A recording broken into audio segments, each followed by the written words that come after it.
All right, so today we're diving into a case that's well, it's unsettling to say the least. Yeah, definitely not your typical story. Not at all.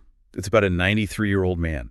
93? Yeah, 93 years old who tried to kill his wife. Oh my gosh. Not once, Really? but twice. Twice? Yeah, in the same month, and they've been married for 60 years. Oh wow, 60 years. That's a long time. It is, and you know what gets me is just how normal everything seemed before it happened. What do you mean? Well, they were just sitting there watching TV and then bam, attempted murder. Yeah, you don't see that coming. Exactly. It Yeah. doesn't make sense on the surface, you know. That's what makes it so fascinating though, right?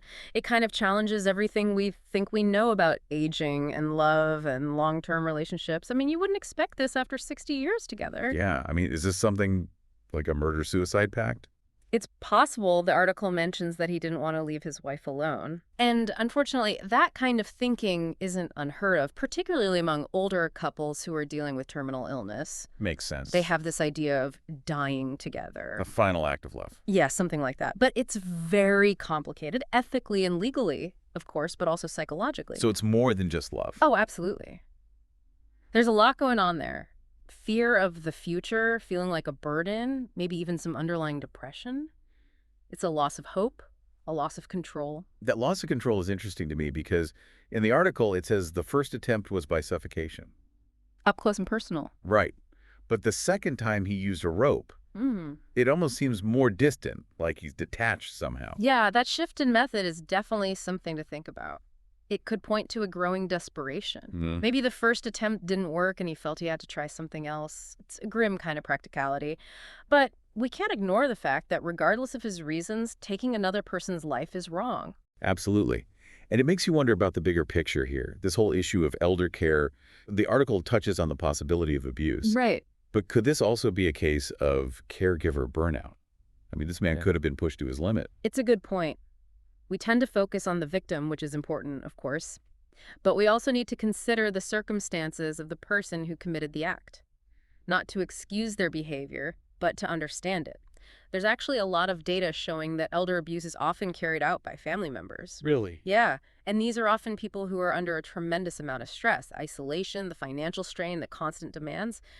It can create a very volatile situation. Especially with the added pressure of thinking you're dying. Exactly.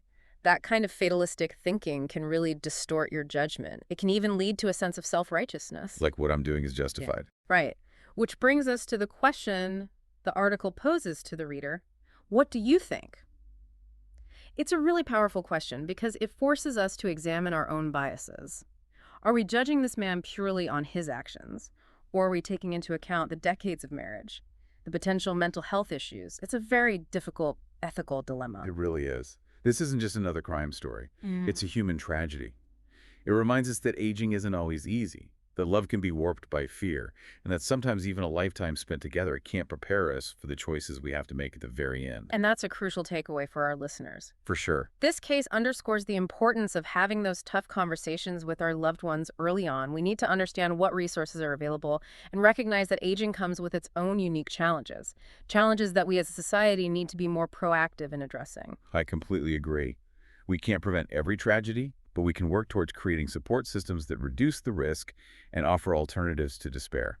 So as we wrap up, I'm left wondering, how can we both as individuals and as a community create an environment where our elderly population feels supported, heard, and empowered to make life-affirming choices? This case, as disturbing as it is a wake-up call for all of us. It really is. We need to do better. We do. That's all the time we have for today's deep dive. Thanks for listening. Thank you. We'll see you next time. See you then.